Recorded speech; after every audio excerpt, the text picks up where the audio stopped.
Good morning students, class 10। आज हम biology के कुछ ऑब्जेक्टिव क्वेश्चंस को डिस्कस करना चाह रहे हैं।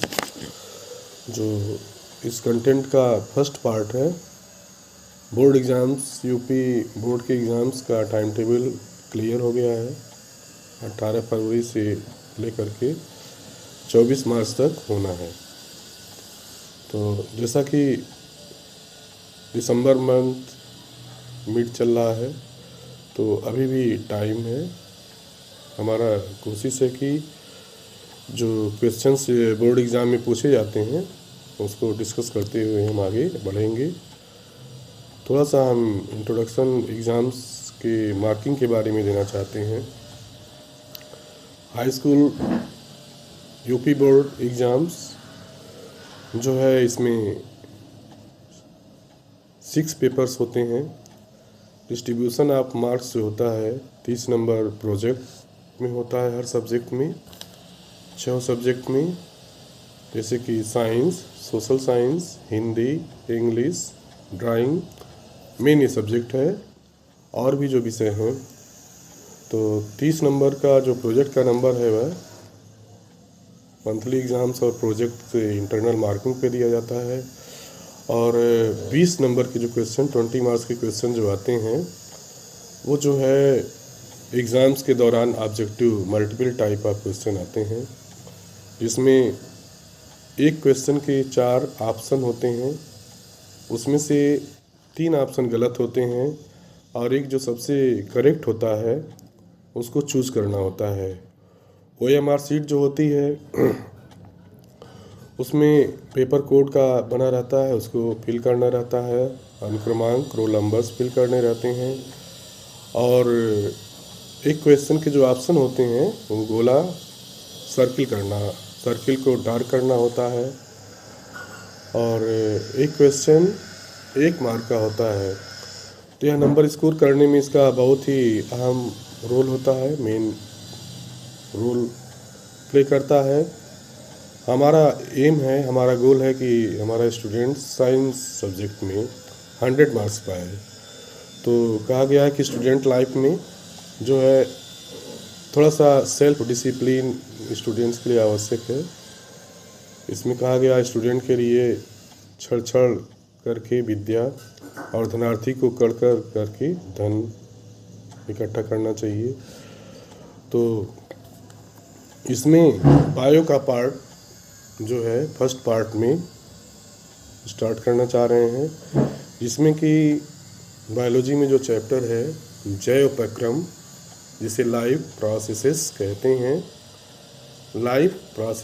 हैं, जैव प्रक्रम। और इसके बाद जो है इसमें कंट्रोल एंड कोऑर्डिनेशन चैप्टर है, जो सिलेबस की बात कर रहे हैं। कंट्रोल एंड कोऑर्डिनेशन है। फिर है रिप्रोडक्शन या प्रजनन की यूनिट है। तो जितने भी प्रोसेसेस इसमें बताए गए हैं वह पूरे प्लांट और एनिमल किंगडम को कवर करते हुए लास्ट में ह्यूमन का फिजियोलॉजी बताया गया है। और कंट्रोल कोऑर्डिनेशन एनिमल्स में भी है और ह्यूमन में भी है, प्लांट्स में भी है। इसके बाद की जो चैप्टर्स आते हैं बायोलॉजी में वह जेनेटिक्स आते हैं, आनुवंशिकता आता है। इसमें मेंडल्स के नियम वगैरह हैं। और मेंडल्स का जो नियम है मटर के पौधे पे उन्होंने प्रयोग किया था। तो 3 नियम उन्होंने दिया था। पहला नियम है प्रभाविता का नियम, लॉ ऑफ डोमिनेंस बोलते हैं। दूसरा नियम है युग्मकों की शुद्धता का नियम या सेग्रीगेशन बोलते हैं, law of purity of gametes. और तीसरा इनका नियम है लॉ ऑफ इंडिपेंडेंट असॉर्टमेंट, स्वतंत्र अभिव्यूहन का नियम होता है। इसके बाद है पर्यावरण से संबंधित क्वेश्चन है, जो नंबर को पाने में मेन रोल प्ले करते हैं।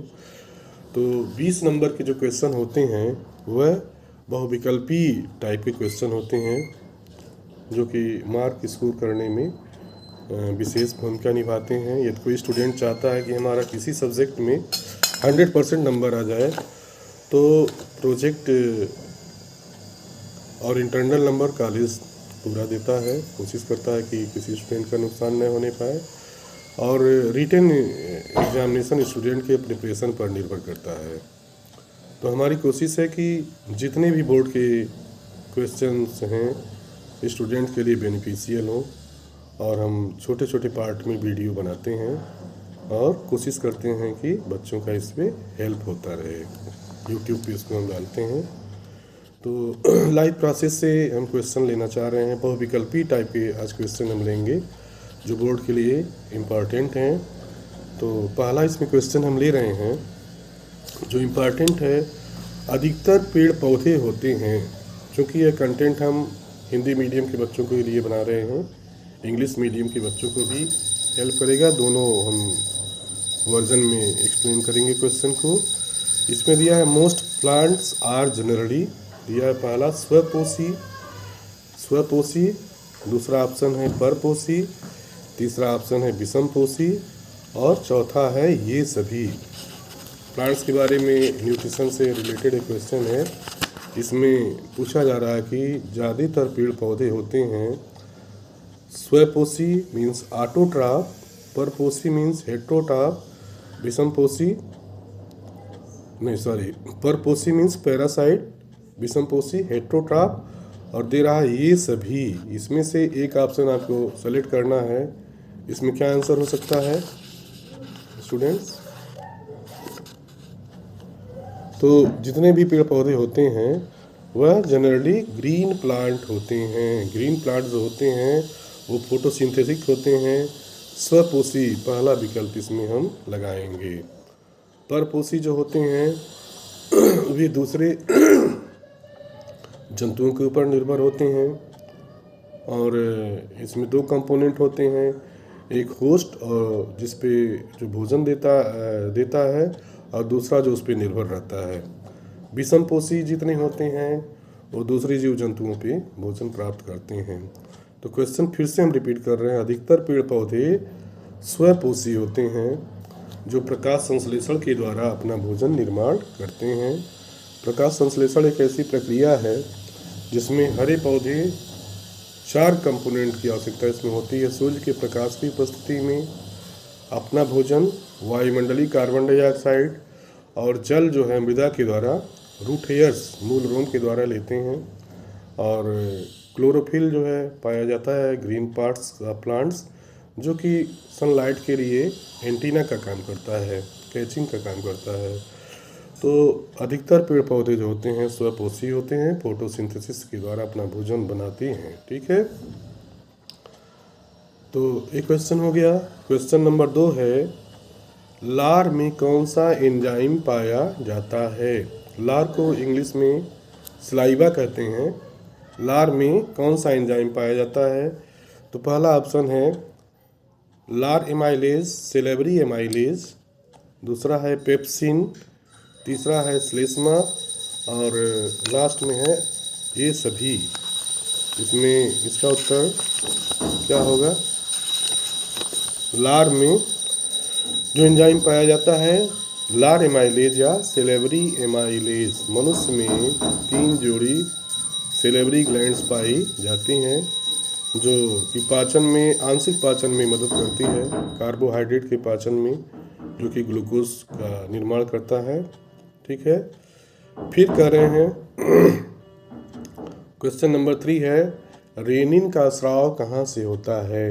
रेनिन एक एंजाइम है जो मिल्क के पचाने में मदद करती है। रेनिन का स्राव कहाँ से होता है?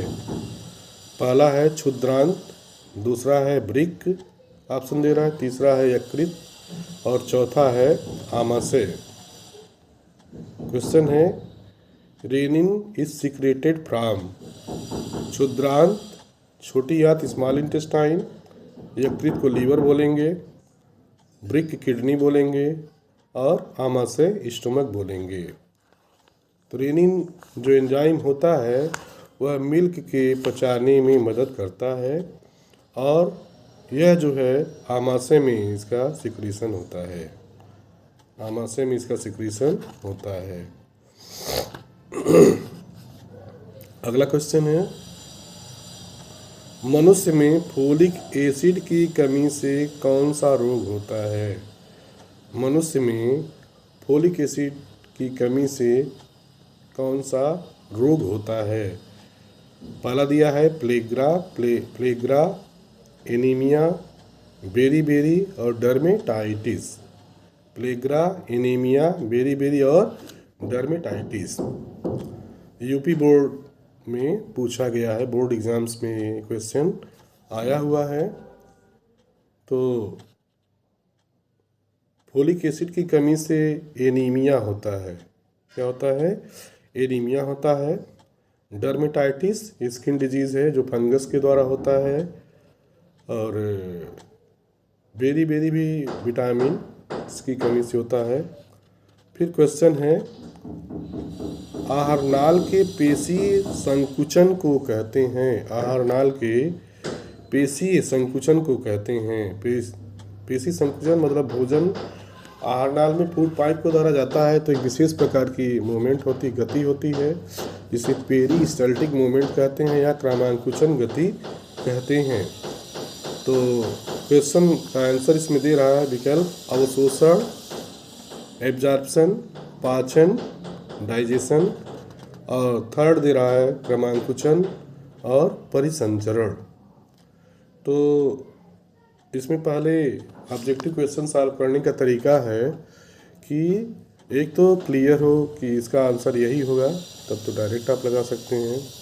दूसरा है एलिमिनेशन की टेक्निक, तो चारों ऑप्शन में से कौन सा ऑप्शन नहीं होगा। थर्ड है हमारा जहाँ तक अपना सोच है 50-50, और 4 विकल्प में से 2 लगते हैं कि यह होना ही होना है। तो उसमें जो पहला इंटरनल मतलब कहे तो वही लगाना चाहिए। तो आहारनाल के जो पेशी संकुचन होते हैं उसे क्रमांकुचन कहते हैं, पेरिस्टाल्टिक मूवमेंट कहते हैं। ठीक है। अवशोषण एब्जॉर्प्शन कहते हैं। ये भोजन का जब कंप्लीट डाइजेशन हो जाता है तो उसके बाद जो पोषक तत्व सीधे ब्लड स्ट्रीम में ब्लड वेसल्स के द्वारा एब्जॉर्ब कर लिए जाते हैं। फिर इसमें कह रहा है पाचन। तो पाचन जो न्यूट्रिशन का ही स्टेप है। न्यूट्रिशन मतलब कोई जीवधारी अपनी जीवन को चलाने के लिए न्यूट्रिटिव सब्सटेंस लेता है, पोषक तत्वों को लेता है। तो इसके भी स्टेप होते हैं। पहला स्टेप होता है इनटेक ऑफ फूड, इंजेशन। इसके बाद डाइजेशन होता है। डाइजेशन में जो कॉम्प्लेक्स फूड मटेरियल पच करके हाइड्रोलाइज होकर के सिंपलर वन में कन्वर्ट होते हैं। तो digestion is the process in which complex food material like carbohydrate, protein, fat and minerals hydrolyse होकर के डिफरेंट टाइप के एंजाइम्स के थ्रू जो है वह एब्जॉर्बेबल वन में कन्वर्ट हो जाता है। क्रमांकुचन क्लियर हो गया। परिसंचरण, इसमें कोई भी फूड मटेरियल या वेस्ट मटेरियल होता है ब्लड स्ट्रीम के थ्रू, ब्लड वेसल्स के थ्रू जो है बॉडी में मूवमेंट करता है। यूजफुल होगा तो ब्लड में मिल जाएगा और हार्मफुल होगा तो एक्सक्रीटरी सिस्टम के द्वारा बाहर निकाल दिया जाता है। बहुत इंपॉर्टेंट क्वेश्चन है। स्फिग्मोमैनोमीटर, स्फिग्मोमैनोमीटर किस चीज़ के नापने के लिए प्रयोग किया जाता है?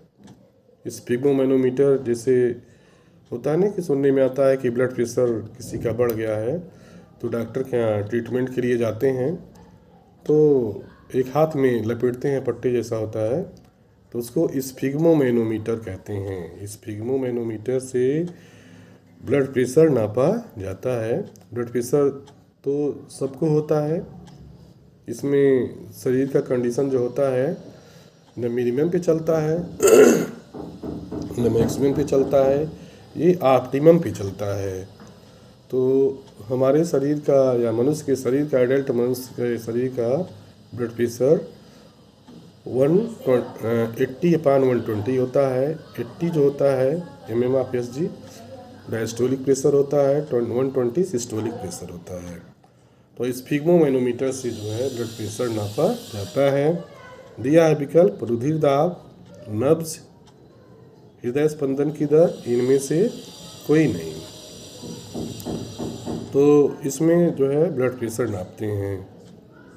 फिर भी क्वेश्चन इंपॉर्टेंट है कि जल का संवहन होता है। जल का संवहन होता है। पहला ऑप्शन इसमें दिया है जाइलम के द्वारा, दूसरा दिया है फ्लोएम के द्वारा, तीसरा दिया है कार्टेक्स के द्वारा, चौथा दिया है मज्जा के द्वारा। तो ये इजी क्वेश्चन है, इम्पॉर्टेंट क्वेश्चन है। तो जैसा कि प्लांट टिश्यू में सब लोग पढ़ चुके हो कि टिश्यूज़ जो होते हैं कंडक्टिंग टिश्यू होते हैं, जिसमें जाइलम और फ्लोएम आता है।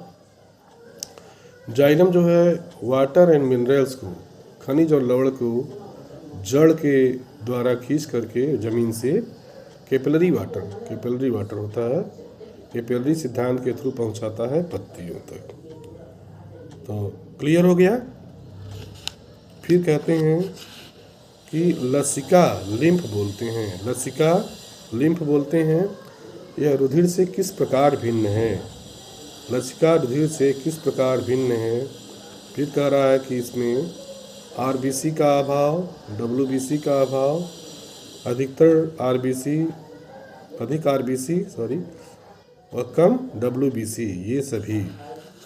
तो इसमें ऑप्शन क्या होगा इसका, लिम्फ जो होगा वह ब्लड के तरह से ही होता है, फ्लूइड मटेरियल होता है, एक्स्ट्रा सेलुलर फ्लूइड बोलते हैं इसको, लेकिन इसमें आरबीसी नहीं पाया जाता है।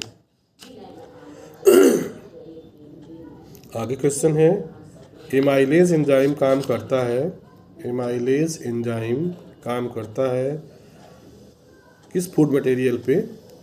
तो पहला ऑप्शन है कार्बोहाइड्रेट, दूसरा है प्रोटीन, तीसरा है वसा, चौथा है लवण। तो एमाइलेज एंजाइम जो है कार्बोहाइड्रेट को पचाने में मदद करता है। तो एमाइलेज एंजाइम कार्बोहाइड्रेट को पचाने में मदद करता है। और प्रोटीन के लिए यूजुअल पेप्सिन होता है। वसा के लिए जो होता है लाइपेज एंजाइम होता है। ठीक है। तो मनुष्य में पाचन जो होता है वो 3 स्टेप्स में होता है। एक पार्शियल डाइजेशन जो मुख से ही शुरू हो जाता है, जैसे ग्लूकोज का। सेमी डाइजेशन जो होता है वह छोटी आंतों में होता है, स्मॉल इंटेस्टाइन में होता है। और कंप्लीट सेमी डाइजेशन स्टोमक में होता है। और कंप्लीट डाइजेशन जो होता है वह छोटी आंत में, स्मॉल इंटेस्टाइन में होता है। स्टूडेंट्स, हम उम्मीद करते हैं कि क्वेश्चन इम्पॉर्टेंट है, आपको समझ में आएगा। वीडियो को बार बार देखेंगे और यूट्यूब पे इसको हम डालेंगे, और हमारे चैनल को लोग लाइक और सब्सक्राइब प्लीज़। प्रकाश संश्लेषण से क्वेश्चन है। प्रकाश संश्लेषण से यह बहुत इम्पोर्टेंट क्वेश्चन है। प्रकाश संश्लेषण की क्रिया होती है। पहला विकल्प है समस्त पौधों में, दूसरा है समस्त जीवों में, तीसरा है समस्त हरे पौधों में, और चौथा है ए और बी दोनों में। प्रकाश संश्लेषण होती है, पहला फिर से सुनिए, समस्त पौधों में, समस्त जीवों में, समस्त हरे पौधों में, और डी ऑप्शन का रहा ए और बी दोनों में।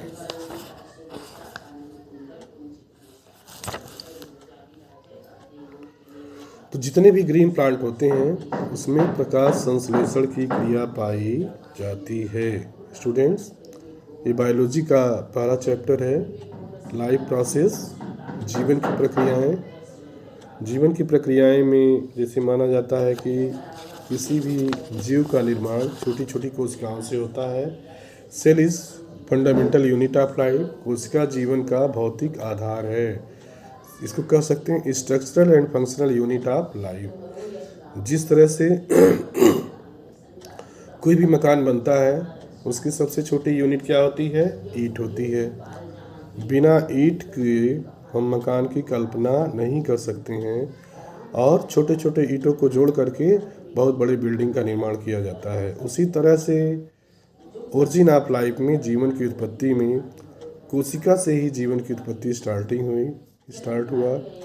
तो हमारे शरीर का जो फर्स्ट सेल होता है वह जाइगोट सेल होता है, युग्मनज बोलते हैं, जो कि मेल और फीमेल गैमीट्स के मिलने से बनता है। मेल गैमीट मेल से उत्पन्न होता है, नर से उत्पन्न होता है, स्पर्म बोलते हैं। फीमेल गैमीट जो होता है वह मादा से उत्पन्न होता है, जिसे ओवम कहते हैं, दोनों को फर्टिलाइज होता है तो जाइगोट का निर्माण होता है। अब निषेचन के आधार पर जीवधारी जो होते हैं, कुछ में एक्सटर्नल फर्टिलाइजेशन पाया जाता है और कुछ में इंटरनल फर्टिलाइजेशन पाया जाता है। फर्टिलाइजेशन एक ऐसा प्रोसेस है जिसमें मेल और फीमेल गैमेट्स फ्यूज करते हैं, सम्मिलित होते हैं और जाइगोट का निर्माण करते हैं। तो जो स्पर्म होता है उसमें 23 क्रोमोसोम्स होते हैं, मेल से आते हैं, और ओवम में 23, ह्यूमन की हम बात कर रहे हैं, 23 क्रोमोसोम्स होता है जो फीमेल गोनेट से आते हैं। तो दोनों मिलकर के जाइगोट का निर्माण करते हैं। अब जाइगोट में जो है डिवीज़न एंड डिफरेंशिएशन की कैपेसिटी होती है। डिवीज़न मीन्स कि नंबर ऑफ सेल्स बढ़ेंगे, डिफरेंशिएशन मीन्स कि एक ही सेल से बॉडी के पूरे पार्ट बनने की कैपेबिलिटी पाई जाती है। तो कहते हैं कि कई सेल उसमें जब डिवीज़न होता है तो माइटोसिस टाइप का सेल डिवीज़न होता है, सूत्री विभाजन कहते हैं। सूत्री विभाजन में एक कोशिका विभाजित होती है और 2 कोशिका का निर्माण करती है। तो जो 2 कोशिका होते हैं उन्हें डॉटर सेल कहते हैं। जो कोशिका डिवाइड करती है उसे मदर सेल कहते हैं। इसमें सूत्री विभाजन में number of chromosomes mother cell और डॉटर सेल में इक्वल होता है। तो जाइगोट बन गया तो इम्प्लांट होगा यूट्रस में और एम्ब्रियो बनेगा। एम्ब्रियो मैच्योर होकर के ऑर्गेनोजेनेसिस होकर के पूरी गेस्टेशन पीरियड मनुष्य का 270 से 280 दिन के बाद पूरे शरीर का निर्माण हो जाएगा। तो 24 आवर में एक जाइगोट से एक सेल से 2 सेल का निर्माण होता है। अगले 24 घंटे दूसरे दिन में 4 होता है, फिर 8 होता है। इसी तरह से 16 सेल बन जाते हैं, 16 से 32 सेल बन जाते हैं, 32 से 64 होते हैं, 64 से 128 सेल का निर्माण होता है। सब में माइटोटिक डिवीज़न होता है और 128 से 128 से 256 256 और 256 के बाद 7 डेज में जो है 512 सेल का निर्माण होता है। इसके बाद इम्प्लांट होता है, यूट्रस में इम्प्लांट हो जाता है। और मनुष्य में जो फर्टिलाइजेशन होता है वह फॉलोपियन ट्यूब में या ओविडक्ट में होता है। इसके बाद इसका इम्प्लांटेशन हो जाता है। फिर ऑर्गेनोजेनेसिस होती है। ऑर्गेनोजेनेसिस के बाद जो है पूरे गेस्टेशन पीरियड कंप्लीट होने के बाद चाइल्ड का डेवलपमेंट हो जाता है। तो कहते हैं कि कई सेल मिलकर के टिश्यूज़ का निर्माण करते हैं, कई टिश्यूज़ मिल करके ऑर्गन्स का निर्माण करते हैं और कई ऑर्गन्स मिल करके जो है ऑर्गन सिस्टम का निर्माण करते हैं और कई ऑर्गन सिस्टम मिल करके जो है पूरी बॉडी का निर्माण करते हैं। तो जिस तरह से हमारा शरीर भी लिविंग मशीन है, तो जिस तरह से कोई भी गाड़ी होती है, मान लो कि बाइक ही है, तो बाइक में पहिया होता है, टायर ट्यूब होता है, उसमें वाल्व लोग कहते हैं लेकिन वह वाल्व होता है। वाल्व का काम है कि एक ही दिशा में हवा को, प्रेशर को जाने देगा। तो प्रेशर एक ही डायरेक्शन में चला गया, हवा तो बाहर नहीं निकलेगा।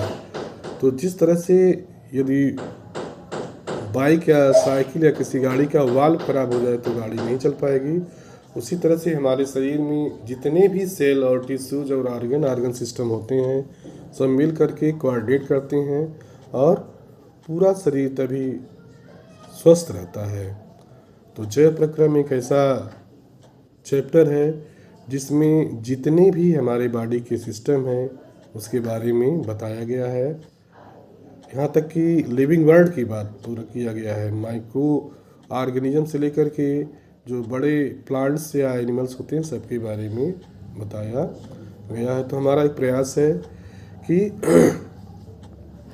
बोर्ड एग्ज़ाम में ज़्यादा से ज़्यादा क्वेश्चन किस तरह से सही हो जाए और अच्छा नंबर स्कोर आ जाए। तो पहला हम कोशिश कर